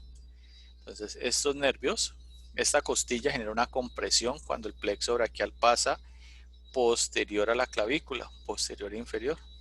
Entonces, genera toda una cascada de alteraciones hacia la parte inferior a ello, o sea, hacia los miembros superiores. ¿Listo? Bueno, entonces vamos a ver los nervios de la parte supraclavicular, lo que les decía, la parte alta de la clavícula. Nervio dorsal de la escápula, ya le dije hacia dónde iba, hacia los músculos romboideos, y tengo el nervio supraescapular que va a pasar de la fosa supraespinosa a fosa infraespinosa. Entonces me va a inervar el músculo supraespinoso e infraespinoso. Y el nervio torácico longo, que es este, que me va a inervar el músculo serrato anterior.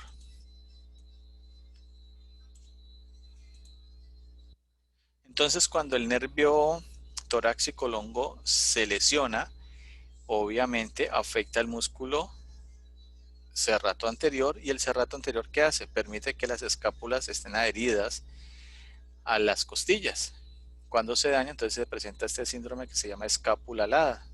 O sea, ya hace el movimiento de retracción de hombros y los bordes mediales de las escápulas se salen como especie de alas. ¿Listo? Los nervios, recuerden que ellos pueden ser sensitivos y motores. Entonces tengo el nervio cutáneo braquial medial, que viene del plexo del fascículo medial, se va a ir por toda la cara medial del brazo. El cutáneo antebraquial medial se va por toda la cara medial del antebrazo. Nervio pectoral lateral, ya les dije, que viene del fascículo lateral y va a inervar el músculo pectoral mayor, y el nervio pectoral medial, que viene del fascículo medial atraviesa e inerva el músculo pectoral menor y va a llegar al pectoral mayor. Tengo entonces el nervio mediano, que ya les dije de dónde se forma, de la M nerviosa. El nervio cutáneo antebraquial medial, que va por toda la cara medial, pasa por el brazo y llega hasta el antebrazo. Nervio ulnar, que se forma del fascículo medial y pasa posterior al epicóndilo medial. Y es el nervio del corrientazo, que podemos sentir cuando nos golpeamos el codo. Y aquí tenemos un nervio que se llama el intercosto braquial. Ustedes han escuchado o posiblemente hayan visto que cuando hay personas que tienen un infarto, ellos sienten que el dolor se les irradia hacia el miembro superior izquierdo y derecho, pero más hacia el lado izquierdo. Y es por acción de estos nervios que son sensitivos que llevan esa información.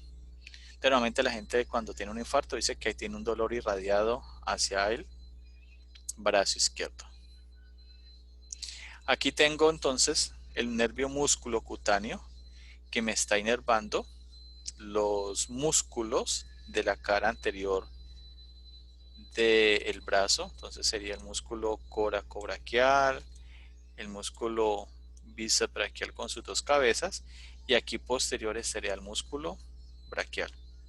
El nervio ulnar, que no me da inervación en el brazo, sino en el antebrazo, y tenía los nervios sensitivos, el cutáneo antebraquial medial y el cutáneo braquial medial.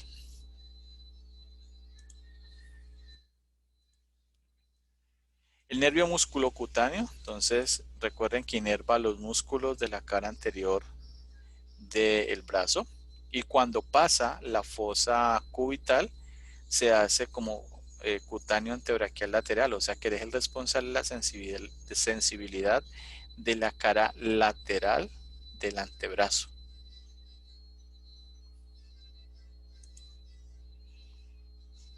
El nervio mediano, ¿de dónde se forma? De una raíz lateral y una raíz medial de los fascículos medial y lateral respectivamente. Forman la M nerviosa y pasa anterior y medial a la arteria braquial y desciende por toda la mitad del brazo y antebrazo. Entonces mira su recorrido y va a llegar aquí a la región tenar de la mano. Él me va a dar dos ramas, me va a dar un nervio que se llama el nervio interóseo anterior y uno interóseo posterior, que están relacionados con la membrana interósea, que recuerden que es la membrana que está uniendo los bordes interóseos de los huesos radio y ulna respectivamente. Entonces el nervio mediano va a tener su territorio sensitivo en esta región. Entonces, región del primer dedo, segundo dedo, tercer dedo y la mitad lateral del cuarto dedo y la región tenar. En su cara posterior, en su cara dorsal, pues mira los dedos que va a inervar. Primero, segundo, tercero y la mitad lateral del cuarto. Este nervio entonces me va a dar un ramo tenar, o sea, va a ir hacia la región tenar, que recuerden que tiene que ver con el primer dedo. Unos nervios digitales palmares comunes, que son 3, y me va a dar unos nervios que se llaman los digitales palmares propios, que van a ir hacia los dedos que él está inervando. ¿Listo? Aquí tengo 1, 2, 3, 4, 5, 6 y 7, que son estos nervios. Y va a tener un nervio comunicante con el nervio ulnar. Y el nervio ulnar va a inervar la región hipotenar.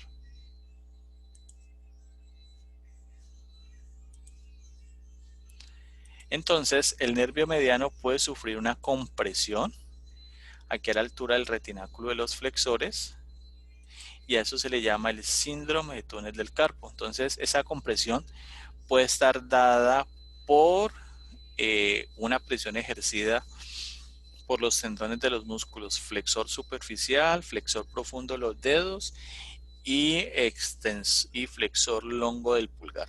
Entonces las personas, pues primero van a tener pérdida de sensibilidad en esta región, van a sentir corrientazos, parestesias, hormigueo, y cuando va avanzando mucho la compresión del nervio, pues pierde su parte motora y las personas ya no pueden agarrar las cosas. Entonces, ¿qué hace el cirujano de mano? Él entra, abre, le quita la presión al nervio y pues la persona vuelve a funcionar teóricamente de manera normal. Cuando el nervio mediano se afecta, entonces yo puedo tener una lesión que se llama lesión de mano de predicador y mano plana o mano de simio. Entonces, ¿qué pasa aquí? Mire que los dedos 1, 2 y 3, que son inervados por él, van a quedar en extensión. Y como recuerden que él tiene un compromiso, una rama comunicante con el nervio ulnar, entonces puede afectar los otros nervios, por eso queda con mano de predicador o mano de plana, porque afecta la región tenar. ¿Listo? Y aquí se da la lesión, puede estar a la altura de la membrana interósea. ¿Listo? Aquí tenemos mano de predicador o mano de mono o mano de simio. El nervio ulnar, entonces, ¿de qué fascículo es él? Medial. Del fascículo medial. Listo, entonces él lo que hace es que pasa, mira que se ubica posterior al epicóndilo medial y me va a inervar los músculos de la cara medial y va a llegar a esta región. Entonces él va a tener una rama comunicante para la región tenar y obviamente su región palmar, su región hipotenar, y él me va a dar dos ramitos, uno que se va hacia la palma y otro que se hace posterior, que va hacia el dorso. Entonces mira el territorio en su región palmar, el quinto dedo y la mitad medial del cuarto dedo, lo mismo en su cara dorsal. Entonces, ¿qué hace él? Me va a dar un ramo superficial y con eso va a inervar el quinto dedo y el borde medial del cuarto dedo. Pero también va a tener un ramo profundo y ese ramo profundo se va a ir hacia la región tenar para establecer un nervio comunicante con el nervio mediano. Va a tener unos nervios digitales palmares propios para el dedo quinto y para el dedo cuarto, unos ramos dorsales que van a ser estos que yo voy a ubicar acá, y el nervio digital palmar propio para el dedo mínimo. Entonces, cuando el nervio ulnar se daña por una lesión que se da aquí a la altura del cuello de la ulna, pues genera una mano en garra, porque la región hipotenar se va a ver atrofiada y también se puede ver atrofiada la región tenar por el nervio comunicante que establece con el nervio mediano. Y aquí, cuando se dañan los dos nervios, tanto el ulnar como el mediano, pues genera una mano en garra completa. Porque recuerden que tanto el mediano como el ulnar, pues, inervan la región tenar y la región hipotenar. Nervios del fascículo posterior. Entonces, cuando yo hablo del fascículo posterior, ¿qué ramas lo forman a él?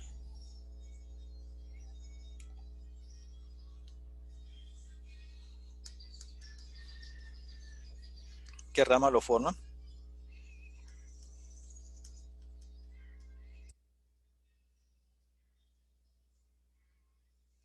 Chicos, ¿qué ramas forman el fascículo posterior? Los troncos, ¿en cuántas ramas se dividen? 3. ¿Cómo? ¿En 3? No. Los troncos se dividen en dos ramas, una anterior y una posterior. Y todas las posteriores forman el fascículo posterior. ¿Listo?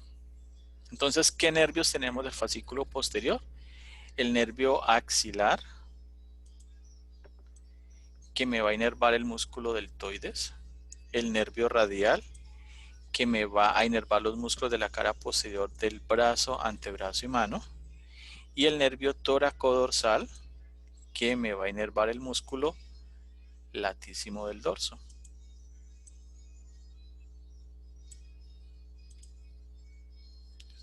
Cuando hay una lesión del nervio ulnar, recuerden que el nervio axilar, él me va a inervar el deltoides. Entonces, cuando se daña, el músculo deltoides pierde su volumen y hay una atrofia. Entonces, aquí la veo.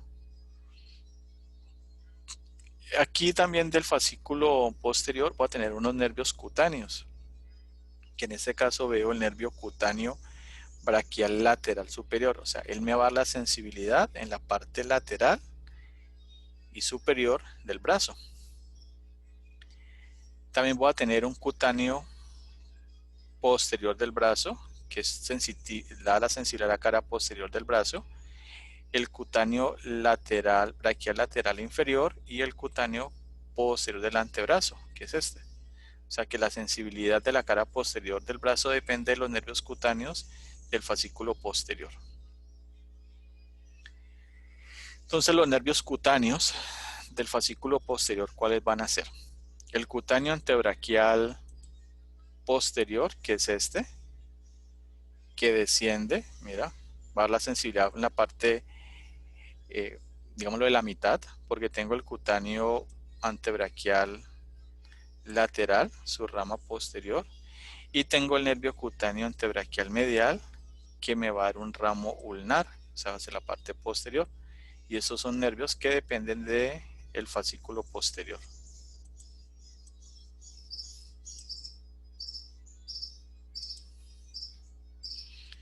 El nervio radial, entonces, se forma el fascículo posterior, me inerva los músculos extensores.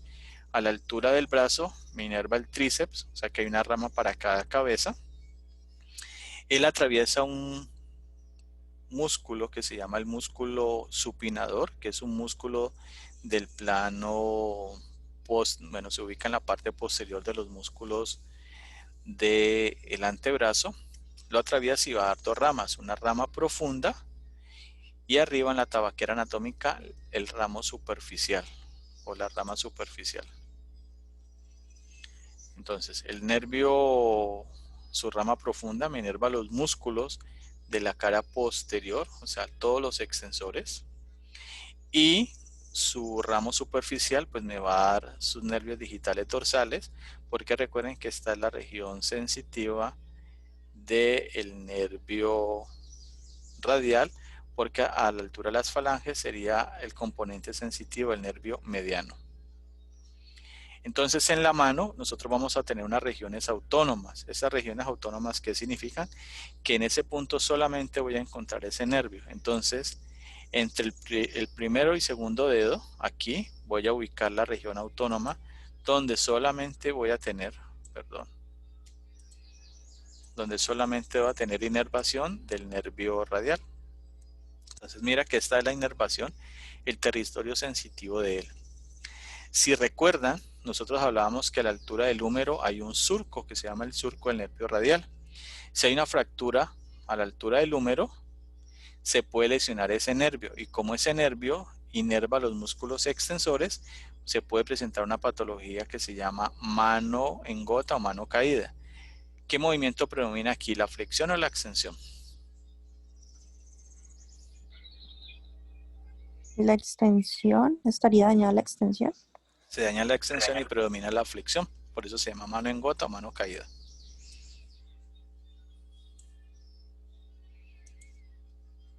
Muy bien, entonces el territorio sensitivo del nervio radial, entonces ya lo habíamos hablado, cutáneo braquial lateral inferior, cutáneo posterior del brazo, cutáneo antebraquial posterior y el ramo superficial del nervio radial.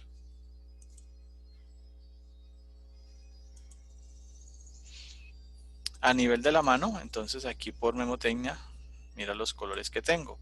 De color amarillo, nervio radial. Entonces mira aquí, ese es el territorio autónomo y toda la inervación sensitiva que me da.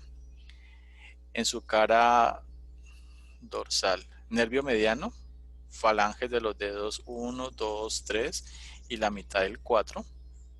En su cara palmar, pues todo es el territorio, y aquí tengo la región autónoma del nervio mediano. Y acá tengo la inervación del nervio ulnar en su región palmar y en su región dorsal, siendo la falange distal en su cara palmar la inervación autónoma del nervio ulnar. Como los nervios tienen un componente sensitivo, ellos se van a distribuir a partir de sus raíces que lo forman, y a esto se le llaman los dermatomas. Entonces aquí tengo una vista anterior, aquí una anterior, y esto es la posterior. Entonces, ¿qué raíces me forman el plexo braquial? Entonces, mira, el territorio de C5, solamente lo ubico por la cara anterior, mira. C6, por la cara anterior y por la cara posterior. C7, mira que lo veo acá entre el segundo y tercer dedo, pero en su cara posterior, mire todo el recorrido. C8, aquí lo veo en el borde medial y va a llegar a la región de la mano, y en su cara posterior, mire todo el territorio. Y T1, mire que es una región grande, aquí y acá. Entonces, ¿para qué sirve eso? Cuando hay una lesión medular, los fisios, los médicos o los especialistas en neuro evalúan esos territorios para saber a qué altura fue la lesión que presentó la persona. ¿Listo?